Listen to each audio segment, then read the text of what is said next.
Welcome to the Danny Clinkscale Reasonably Irreverent podcast. Insightful and witty commentary, probing interviews, and detours from the beaten path. Every once in a while, we have to bring out the big dog. Yeah. Oh, God help us. It's time for Danny Unleashed.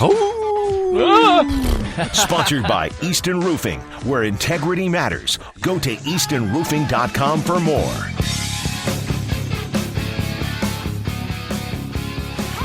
Hour number 2 of the program begins with a little Danny Unleashed, as you heard, brought to you by our friends at Easton Roofing.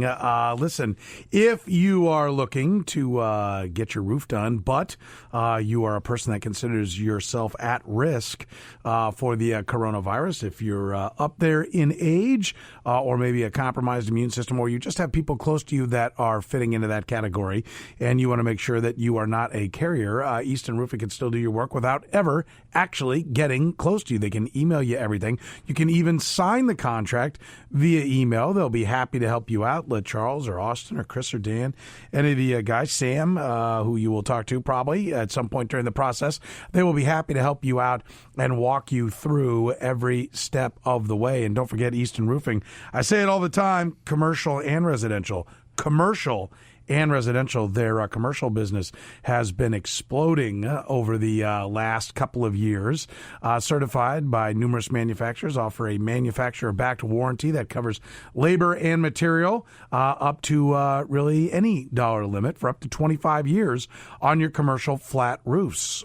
Call Easton Roofing today at 913-257-5426. Project manager on site at every job. Happy to do repairs. 4 straight years voted Best of Houses winner. Angie's List Super Service Award winner. You can check out their Google reviews online. No payment is collected with Easton Roofing until you're 100% satisfied. And they do accept credit cards and PayPal. They do everything they can to make it as easy and comfortable for you. And that does not stop when some people are having to give a little distance. They'll be happy to give you a little distance and still get the work done that you need. So call Joe and his great team at 913-257-5426. Easton Roofing. Integrity matters. Danny, how you doing? Well, I mean, it's obviously going to be a mixed bag, but I'm fine. Yeah, it's all with right now. You and yours all got their health. We're all grateful for that. Well, you know, I have extended family that has health problems, but they don't have anything to do. Well, my dad's in ill health, and I'm sorry to hear that. So anyway, he's doing all right. He's just at a point in his life where he's in the hospital quite a bit. So. Yeah. Also, he's a guy that this is no joke for. No, he's got a variety of things. No, I'm just saying, but he's already compromised. Sure, so, yeah, absolutely. It wouldn't take much to push him over the edge, to be grim about the whole thing. I laugh, by the way, at that only because you're laughing. But at times of stress, that's about all you can do it, right? Well, yeah. Like today, for instance, it's Friday. We don't have to go further. No, it's Kansas City. It's Kansas City Profiles Friday, okay. So at DannyClinkscale.com. Right, today's Kansas City Profile is Greg Gurley. It's really a fun thing, I mean, an hour with Greg Gurley, which we spent the other day. Man. I mean, it was good times. So I'm posting it, and I'm like, hey, a lot of bad things are happening, but we can still laugh or have a joke, and here, enjoy this. And, you can see things like this that people don't really want to get as much involved with. I saw it the other day with my Wednesday musical podcast with Timothy Finn, former music critic of The Star, is a gangbusters deal. I mean, it's one of my best podcasts, and it does great numbers, and it was down a little bit. I mean, I think people are paying so much attention to the coronavirus and everything else.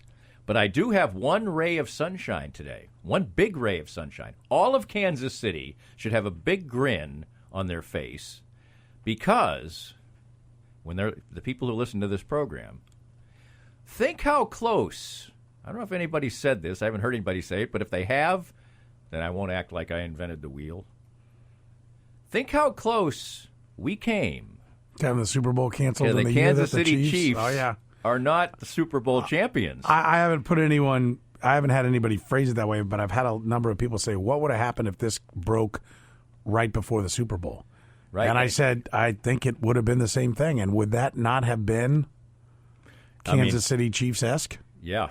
Well, for instance, right now... Well, what we used to think of Kansas City Chiefs-esque. Because now what it is King Kong, possessor of the greatest quarterback that ever lived. I actually saw that. The most skilled, the most talented quarterback that ever lived, certainly of today. And that's now what the Chiefs are. They're King Kong of the NFL, and it would have been a different view, yeah. Absolutely. And so, we're in the worldly terms, we're less than 6 weeks down the road. I mean... And one actually does muse as to what the NFL is such a monolith. I think this thing would have had to have broken 6 weeks before the Super Bowl for it to go down with no fans or no.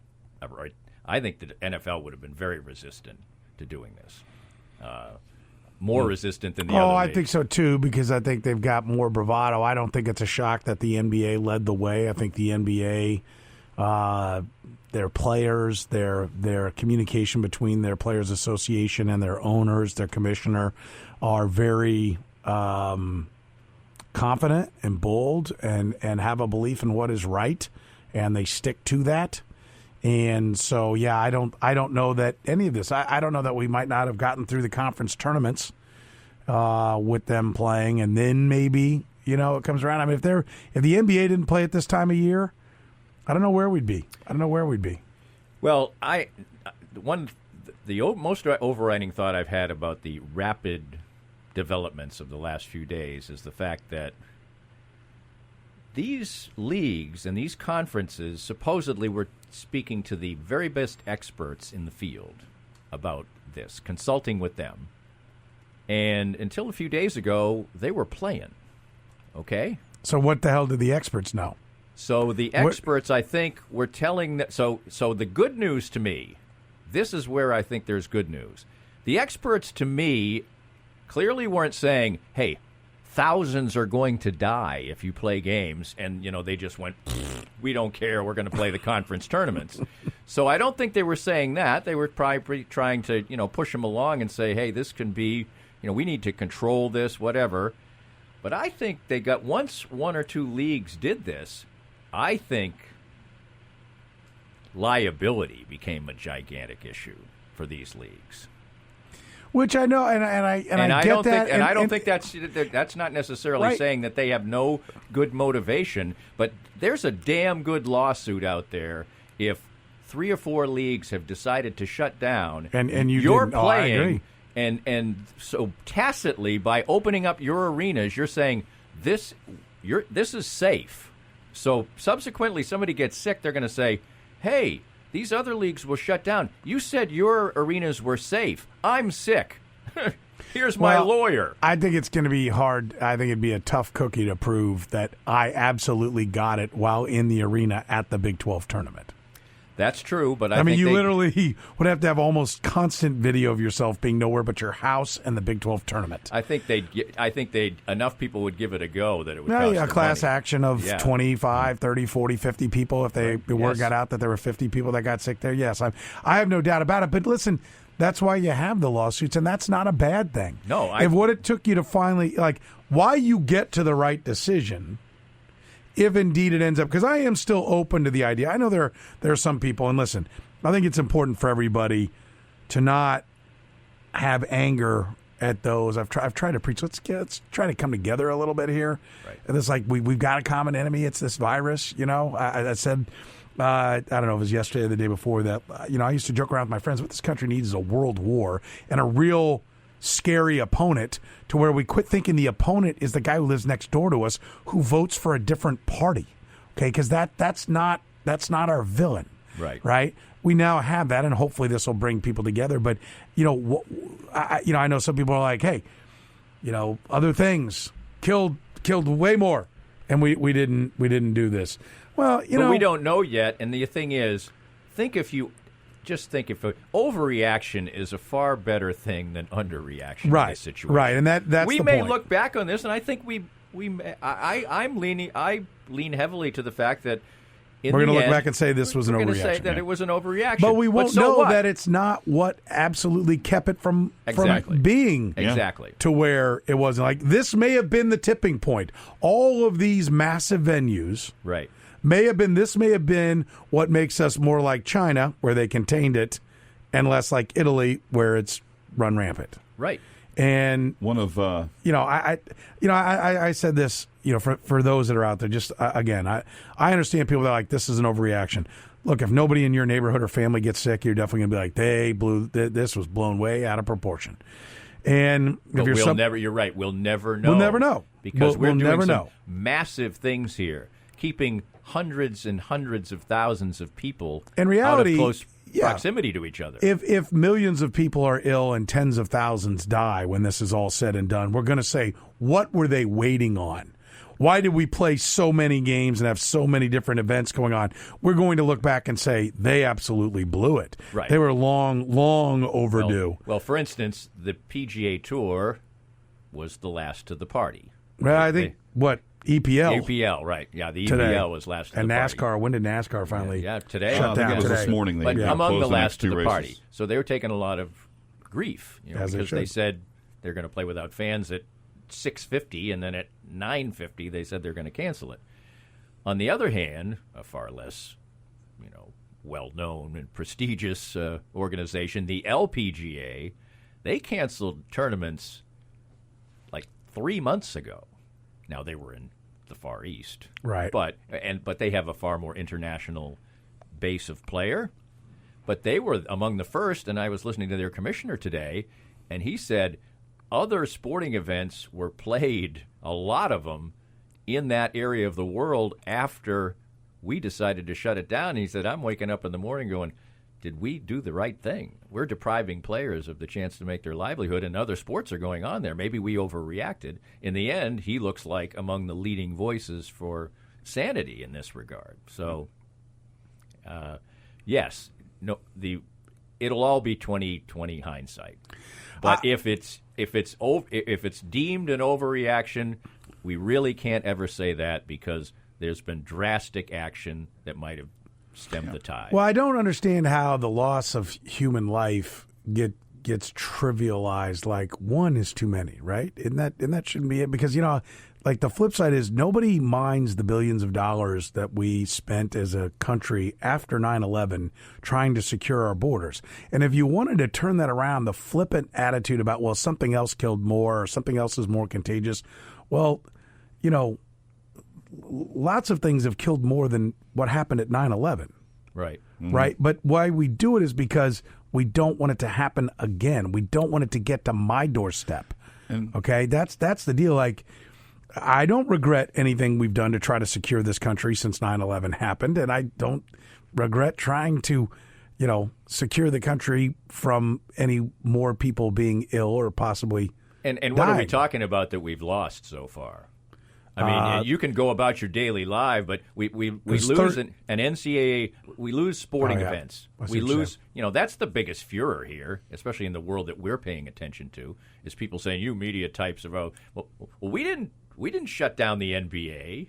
Now, I guess that their thought would be that all this attention on the coronavirus was creating the public groundswell to have it stopped. But what have you really lost? Yeah. 1 year. Now, hey, I feel sorry for how bad is it, for instance, for that Udoka Azubuike played 4 years at Kansas and never 1 minute in the Big 12 tournament. Yeah, that's pretty amazing. Jesse Newell, I think, tweeted that out, like the amazing circumstances that led to Udoka Azubuike never playing a minute in the Big 12. But, for instance, I thought, yesterday, actually one of the last holdouts was the Kansas State High School Athletic Association for their championships. Well, I did have somebody, I don't know if you heard, I was chastised by a caller yesterday that I needed to talk about some good news and talk about the high school basketball tournament, that it's still going on, and we need to be talking more about high school basketball. To which I got a tweet today that said, there are going to be 38 people that are really pissed if you don't talk about the fact that the high school basketball tournament got canceled. But to that end, I do feel sorry for kids whose absolutely this is the last hurrah of their sports career and all for many of these people, and it could have been a state championship, something they've strived for, and there's countless things like that. You think of all the small conference tournaments in the NCAA that were already done, that teams, Boston University, upsets the top seed Colgate in the Patriot League, and they're going to the dance. Well, they're not. Their date called him up and told him that she's going with another guy. Another point on the overreaction part, I've had a number of people come at me about, well, the H1N1, the swine flu in 2009. So, right. we didn't freak out over that, and that thing killed 12,000 people, to which my response was, well, maybe if we had freaked out over it, like we're doing with this, maybe 12,000 people would it have been fewer? Should. I mean, the fact that we didn't freak out initially over a virus that eventually killed 12,000 people is not a case for not overreacting. It's a case for overreacting. Right. I don't understand that. Let me mindset. ask you a question. So by that, I'm freaking out. If you saw somebody doing something wrong, are you obligated to say something to make sure it doesn't go on? I think so. Then why did Danny just cough into his hand? He wasn't thinking. Well, I was trying to keep the cough The away sneeze pocket. The cough sneeze pocket pocket. over here in the elbow. See, The elbow. I don't see why the elbow is really any better, but Because don't- you're not. you don't touch take people with your elbow to touch inside of things. your elbow and open the door with it, jackass. and also the virus doesn't live on as long on your clothing as it does on your skin. well, give me the 409 and I'll spray it. Spray on his my hand. Spray your entire. It's the other hand, jackass. Yeah, it was this hand. Maybe I'll just cough into the microphone instead because I was trying to be radio. No, I get it. active. I appreciate it that you tried. You just sucked at it. That's all. I mean, Trying and I'm sucking not it. hating on the Tried. attempt. Trying and sucking at it is a specialty of mine. Good, In many endeavors. good plan, terrible execution. Good try there, fella. I think Curtis is making this point. And I watch you do that. And I look at Jed, and Jed's like, just shakes his head, and I'm like, Well, it is. what do I do? Do I say something here? Do I wait for the And I break, knew or do exactly I? what you do were I take referring the? to. You do too. So I'm like, when I said, should I do it? And you're like, yeah. Yes, yeah. I think you. I even turned to Danny when I said it. Yes, I think you should. I have decades of being the least germophobic person maybe on the planet. Now I am a very clean person. Like Stephen talked about, I heard him this morning, and he showers all the time and does all that stuff. I'm that guy, but I don't worry about germs at all. I mean, this is probably going to be a little bit Especially a guy who went through cancer treatments that had to have your immune system lowered during that time, and were probably told, hey, stay away from some environments. And then here you are. Nope. Sure, I'll lick the floor, no problem. Let me at it. Give me that ashtray. No, I mean, I do find myself, I think, I generally think that hand sanitizer is among the stupidest things, but thank goodness that somebody came up with it now. I mean, because normally, if in going through life, I'm walking, somebody's walking into the grocery store or whatever, and, a month ago, if they did it, and they whip on the hand sanitizer, I'm like, come on, really? Let it, just live life. Hand sanitizer. But now... Had they all used the hand sanitizer, perhaps it wouldn't be here. Yeah, when handling produce, I want people coughing all over their hands and choosing not to use the hand sanitizer. That's why I love my grocery store. That's why I said maybe on multiple levels this is an awakening for many. One of the many reasons why I love my wife is that after picking up said produce and purchasing it, she brings it home and we wash it before we consume it. Maybe you barrel right in, Jed, but we go ahead and add that extra layer. No, I do the same thing, but you pick up the orange then that person, oh, that one seems good. No, it's not firm enough. Yeah. Jed, I'm good, even though I peel the orange. Jed takes the head of lettuce and just begins biting out of it like an apple in the car. I must admit, I don't wash the fruit and vegetables. My wife does, but I don't. So it gets done. You're just lazy. Well, if I'm doing it for myself, I don't do it. Well, let's clean, though. Let's tally the score here for segment one with Danny. Sucks at it and is lazy. So there it is. We can see why Jane is she's so thrilled to see you come through the door every night. And joshed about the impending passing of my own father. Yes. Boy, the Humanitarian of the Year, Danny Clinkscale. We'll hand the award to you here later this hour. I don't think I was ever in the running. Wow. All right, let's take a break. But anyway, smile, Kansas City. The Chiefs are champions, and they might not have been. That's right. There you go. We will take a break. More with Danny Clinkscale. He's brought to you by our friends at Easton Roofing, which we said, if you're worried about,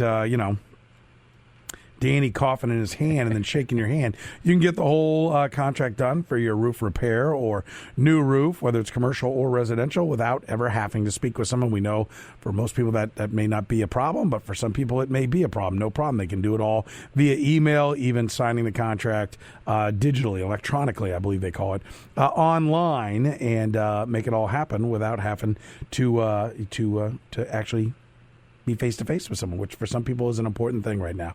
913-257-5426, online at eastonroofing.com. More of Danny's Reasonably Irreverent podcast after this. We're here with Joe Spiker, the president of Easton Roofing. And Joe, you worked for other companies in the construction industry.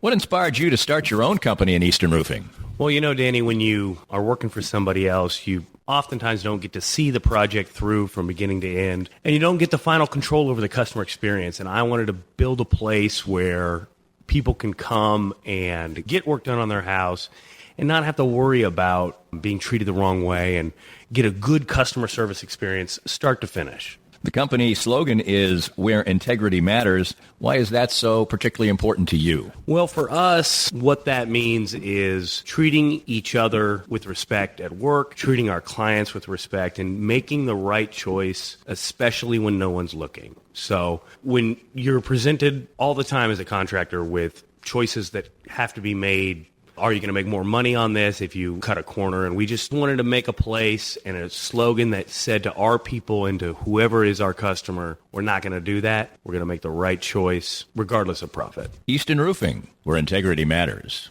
All right, the good sense into the hour answer. Born on this date, Frank Home Run Baker. What was his season high for home runs? Soren got it right off the bat. I think it was 14. 12 for old Home Run Baker. Well, he did lead the league several times. Yes, he did. It was like, that was a big number back in the dead ball era. 1913, led the league 3 years in a row. 11, 12, and 13 with 10, 11, and 12 home runs. Talk about a guy that's pissed he wasn't playing today. Oh, old Home Run Baker. Back in my day, a home run was a home run. we hit a wet sock. He's Now, about right. you guys are hitting racquetballs. This is a joke. That'd be Home Run Baker today. Playing for Good Sense, slicing the meats fresh right in front of you when you go in there, baking the bread fresh twice each day. You can order online at goodsensesubs.com. Don't forget that loyalty club gets you 10% back. Goodsensesubs.com, and make sure you got the app on your phone. Danny Clinkscale is with us, brought to you by our friends at Easton Roofing. Happy to help you out with any repairs or new roofs, commercial and residential. Their residential side's just been going gangbusters. They do a fantastic job. Over on the commercial side, did I say residential? They do both, but their commercial side's just been blowing up. It has. Their flat roofs that they do, and of course all kinds of warranties on it as well. We're waiting for Bill Self, as the Jayhawks announcing about 30 minutes ago that he's going to have a teleconference here at 3:30, so we're going to go live to that. Let everyone hear what Bill Self has to say. In the meantime, we talked to Danny Clinkscale.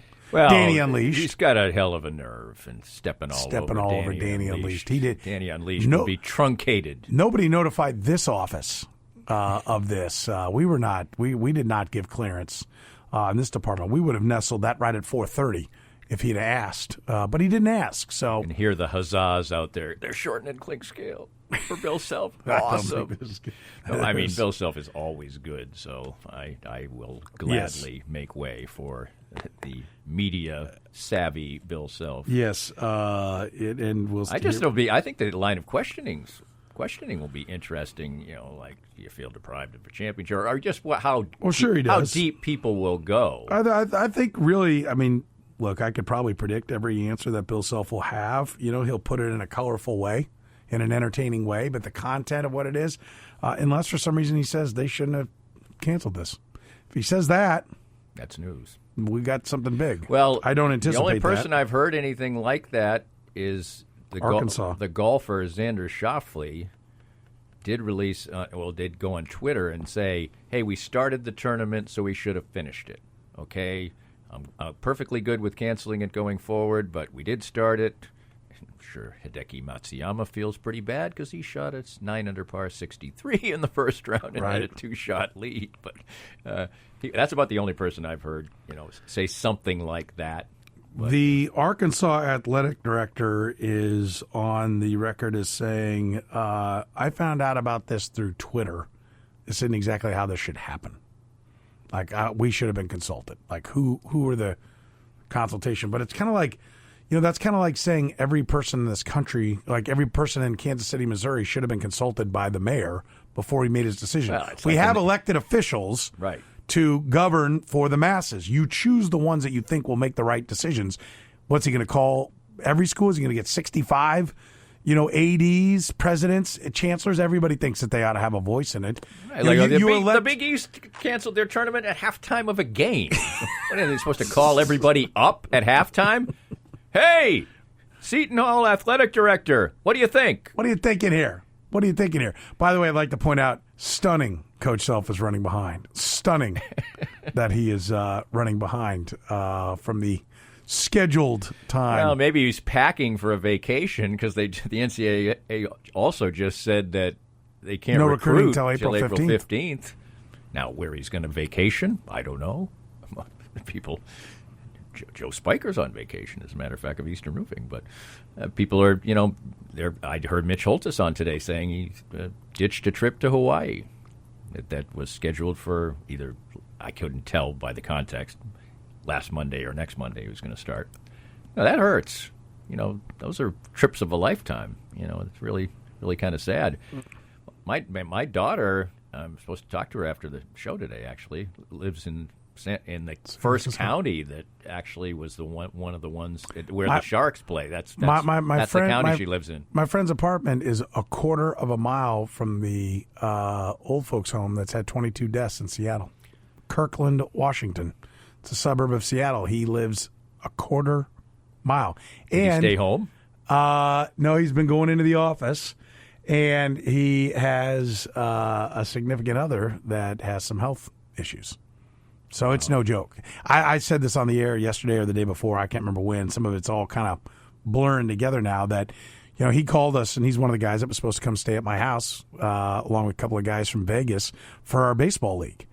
And he's like, I don't know if I'm going to make it. And me and the guys from Vegas are like, oh, God, here we go. Come on, settle down. Right. Easy there, Sparky. There was a lot of that. As of 3 weeks ago, I probably was somewhat in that boat, too. Oh, I think a lot of people were. Listen, this was, I don't know, was it a week and a half ago he's telling us this? And he's like, listen, it's a ghost town here in Seattle. He says, and definitely down where he is, too, right by where, which, by the way, did you see the news that the death that's happened over in Wyandotte County, the old folks' home? Run by the same company, same people. Yes, I did see that. So, I mean, if you live right next door to that, that's probably going to be kind of thin, right around there. Oh, I would think so. One thing, you talk about the age aspect and everything else. I saw a report as well that, like, attendance isn't the right thing, but traffic at the Hollywood casino is, like, way down. Now, many older people like to go and play the penny slots and everything like that. So I guess is there even a penny slot anymore? Yeah. Nickel, yeah. Wouldn't it be a nickel? No, there's penny ones all over the place. I had a meeting there about a month ago. Oh wow! And I'm always amazed. You can't put a penny in it, but it's a penny. You can play for a penny. You can't put a coin in it, but. Wow. Yeah, I know. I'm always amazed. I'm walking in there, and a lot. What's a jackpot pay? I think $4.50. You can still get by some crazy maneuvers. It looks like because it'll say on it in big lights. It'll say jackpot $1,400 or something. I don't know how you get there. I have no idea. Having never played a penny slot, have seldom spent much time in the casino, but. Anyway, I mean, that's just another age-related thing where people I think, by the way, there for entertainment. I think, by the way, how you get there is 140,000 pulls of the handle. Maybe. Well, I think most of the time now you push the wheel. Right. You don't even... $1,400 is 140,000 pennies, right? Yes, it is. I think there's some multiplier thing. I don't know. It can't be 400. It can't be 1,400 pulls. You can't win 1,400 times. Basically times. they pay out, right, with like a what is it? They're like 96% they advertise. So I guess it'd really be more like 145,000 pulls. Right. Well, I think you got to play the super mega 20 times or something like that. You can play 20 pennies. I would imagine. I'm guessing, but I don't know. I'm not a slot guy. No, it looks like an absurd waste of time to me. I don't even get it, to be honest. But people seem to be amused by it. That's right. Post cancer, I say if people have fun with something that isn't hurting anybody else, I'm much more inclined to just laugh and say go for it. But sitting there staring at the tumbling wheel in a game where you have no real active participation in it either. I mean, at least if you're playing video poker or something, you have to make a decision or two. Right. You feel like there's some control. Even if you're desperately going to lose if you do it a lot. But you're at blackjack. You're making decisions. You're playing Hold'em. You've got to make decisions. Slots, you're just sitting there going, button, right, button. Ooh, I won. Yeah. I once read a book on how to win at video poker. You talk about making a decision. You know what it told me? What? And even if you only have one card, like if it's a progressive one, right. Like first of all, it said play nothing but the progressives. Right, where you can win the big jackpot. Right. That's the only reason to take a shot at, because the only way that there's any payoff is if you're fighting for the big one. Otherwise, you're just like pissing in the wind, right? Right. You'd have to be so lucky for 2 hours to win any. That like you're not going to get it. It said, and the only thing you should do is save any combination that takes you towards the royal flush to win the overall. So like if you had 4 aces and a 10 of hearts, or no, I guess that wouldn't make sense. If you had 4 nines and a 10 of hearts, you should keep the 10 and walk on the 4 nines. That sounds like a miserable existence to try to go for the jackpot. Right, at least along the way, that's 4 nines must be pretty good. 4 nines probably that's probably an exaggeration, but literally, like if you're like, maybe it was like you probably keep 4 nines because it probably pays a decent amount, but like 2 pair, it was something astronomical, like 2 pair, even 3 of a kind. Throw it away and keep the 10. And hope you get ace, king, queen, jack of hearts to go with it. I'm like, not a game for this guy. No, all right? That doesn't sound. I'm going to pass. That doesn't sound. Well, we went down a funny road there just because I mentioned that old folks aren't going to the old casino. Right? Listen. Hey, I like diversions. I always say when I talk about this segment with anyone is there's always going to be some kind of detour. No matter what we're talking about, there's going to be a detour, and so that was there. There's one right there. As we vamp with Bill Self, soon to hit the telephone. Yeah, this is the joy you get whenever you schedule Coach Self. This one wasn't even scheduled by us; it was scheduled for us, and the man's never called on time. The only person who, Bill Self isn't the prime offender, but the worst at that was absolutely Todd Haley. Because I covered his press conferences when he was the coach. Oh yeah, he all was. Of them. It was like supposed to be 11:30. Sometimes it'd be 12:50. Yeah. I mean, just I used to think this is so unprofessional. I'll tell you what I said, and I had people actually get mad at me during their 10-6 season. I'm like, this is not a sign of a guy who's going to have great success. There's no fudge room. If your schedule's that jacked up, or you are just screwing with people. Right. You're not really focused on the task at hand, or you're not very organized, and that's not going. Those are 2 things that NFL coaches can't be. Right. 11:30 press conference. Okay, I stop what I'm doing and pick it up later. All right. If you want to be okay, who was the GM then? Was that still Pioli? Yeah, it was Pioli. I mean, if Pioli runs in your office at 11:28 and has some major thing that he needs to talk to you about. Yeah, but it just happened all the time, so it happened every week. Well, and Andy Reid is routinely like 5 to 10 minutes late, but I believe they tell us 12:50, and in his schedule says 1. Right, just so like people that's how they do it with the president. People will be there. Your time is. You are here, so there's no stragglers, rolling in.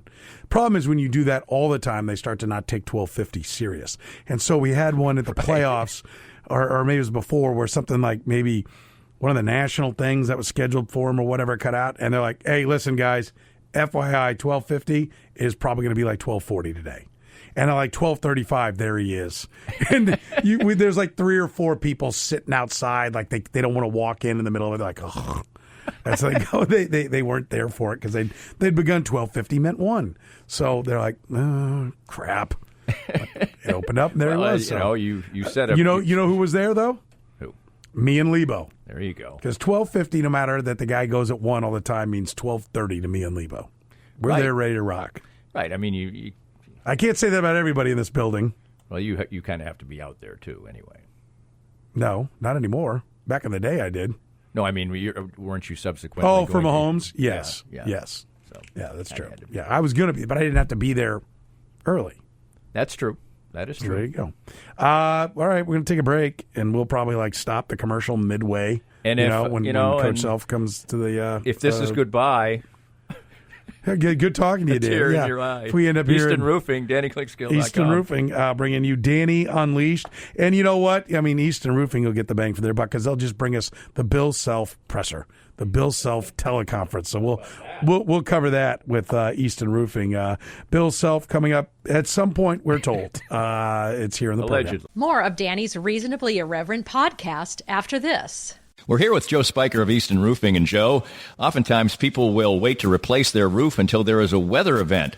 What should they know about that? Well, Danny, the important thing to remember is if you're going to turn in a claim to your insurance company, you want to make sure that you actually have damage on your home. If you turn in a claim to your insurance company and they send an insurance adjuster out, it's going to be a claim whether they give you $1 or $10,000. So it's important to make sure that you actually have damage on your home before you turn that claim in. And all you have to do is give us a call. We'll come out, take a look, and make sure there's real damage, and we'll tell you if there's not. Maybe it's just a small repair and it's not worth a claim. So it's always smart to get somebody you trust to make sure there's damage before you turn in a claim. Quality advice and guidance from Easton Roofing, where integrity matters. I don't know, maybe something's going on. Let me check my email, see if there's oh, by the way, I quit. And by the way, it's moved to 5. So you can go. Nailed it. Go stand down. What's going on in there? Okay. So you want to go ahead with the drill then, or should we? Yeah, we'll go ahead. Question is, do we want to move Teicher or keep him at 5 since it'll probably be 5:30? I'll text Adam and see what he wants to do. I don't know. We could bump him up to 4:30. Why don't we do that? You know what? Here it is. You want to know how the sausage is made? Here it is. High-level meetings going on right now. And we may have discussed something completely different in the previous segment if we didn't think it was about to end at any moment. There is one sports topic out there right now that I don't know if you want to talk about it at all. Is the women's equal pay in soccer, and the U.S. soccer president quit over the ludicrous language that they tried to serve up in the court case. But it's a very interesting topic to me because ordinarily, the women's World Cup team is more popular than the men's in this country right now. Well, it's better because it wins more. We like winners. Right, and they actually played the last one. They draw fans just as well as the U.S. men's team. The only do they? Yeah, their friendlies now and everything are really well attended. I mean, they sold out in Frisco, Texas the other day for the We Believe Cup or whatever it's called, where they beat Japan. So, between the success, the ticket attendance, and everything else, you're just fighting a stupid losing battle. Now, if they want to argue about the FIFA money, which is much larger for the men, I'll listen to that. And if they maybe get the same percentage, which would be a lot less money, okay, that's fine. The only organization that had much of an argument in this regard to me was Wimbledon, and they eventually just said we're going to pay the same amount because the women play best of 3 and the men play best of 5. So that was the argument. We get more, we sell more concessions, we have more actual court time. Right, and it's harder to play 5 sets than it is to play 3. But eventually they just decided this is a PR disaster. What are we doing? Let's just pay them. So Anyway, I think, and U.S. Soccer's president, and U.S. Soccer's had been a bad state, and a lot of people blame it for the lack of success of the U.S. men's soccer team. So, well, a lot of people think U.S. Soccer sucks. A lot of people in soccer think U.S. Soccer sucks. They absolutely do, and that it's been a big problem for a long time. By the way, for all sports fans out there is sports being played this weekend. Liga MX is playing. Apparently, they've only had 12 cases in Mexico so far. So they're going to play. There are so many politics jokes to run with from there that I'm just not going to go anywhere near. Probably a good idea. No, going nowhere near it. But is everyone else's head not just running with the different zingers? No.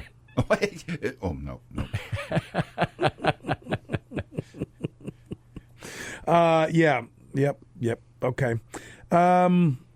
Reminds me of like last week, a topic that just completely went away, but I talked about it on Monday in my podcast, is the golfer Scott Piercy decided to go on, Instagram or something, and he posted or he retweeted or whatever you call it on Instagram, a meme that was making fun of Governor or Mayor Pete for dropping out of the presidential election, and it was a homophobic tweet, or meme. And he got dropped by Titleist, dropped by FootJoy, dropped by his apparel company. What do people think before they post stuff like that? Well, they're public figures. Surrounded by like-minded people. They're surrounded. Yeah, exactly. They're surrounded by people that support that and cheer that on, and they don't even know what the that's a good one, Bill. What the environment is for most of the country. I guess incredible self-awareness, a lack of self-awareness. Who's it? Aubrey Huff? Yeah. Oh, well, he's on fire again today. He's. Do you know about him? Yeah. Okay. He's been at it again today. Not invited back to the Giants championship reunion. They're like no. Like now he's just doing it to make people mad. Now he's just like, well, this is it, so I'm going to own it. This is who I'm going to be. And then there's a group of people that will celebrate and support him for the things he says. There's too much political correctness in this world today. Oh, there's people that just believe what he's saying. I mean, there are people out there that, it's just what it is. Danny, do you give the seniors an extra year? Well, they played a whole season. I guess it's worth discussing. I mean, I don't see... It's worth discussing, but I don't know how you can...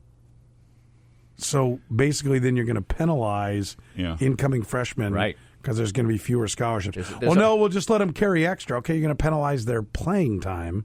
There's always unintended consequences for anything. Right. They played a full season. They had a lot of great memories. The NCAA tournament could well have been one game for them. I guess I would lean towards no. What do you think? Well, I think it's one of the things that makes me wonder, because they're talking about going ahead and putting the bracket out, like what it would have been, which I would love to see. Right. I think every coach that was outside the field doesn't want to see it, doesn't want validation that they didn't make it. I am a little just... If you do that bracket, then you can at least say these are the ones that apply that it applies to. We only got a minute, but I am a little surprised that the NCAA just immediately canceled it. I mean, you could have postponed it and then canceled it. Well, they had to get 4 teams on planes to Dayton. No, I mean, just cancel it. Cancel it, okay? Right. And then a month down the road, if nothing's gotten better... Postpone it, you mean? I mean, postpone it, yeah. Don't just cancel it. I think it was premature. Nobody else has canceled everything except golf, and those are weekly tournaments, and there's no other room for them. I think there are a lot of leagues that are... not planning on, like there was a report out that the NHL says it ain't going to happen. Right. But at least if you just say postpone, I hear you. You have a leeway. I hear you. Yep. Yep. There you go. This podcast was made possible by our great sponsors like Easton Roofing, the presenting sponsor of Kansas City Profiles at the Danny Kling Scale Reasonably Irreverent podcast. Easton Roofing, where integrity matters. We hope you enjoyed the latest Danny Kling Scale Reasonably Irreverent podcast. Come back soon for something fresh and new.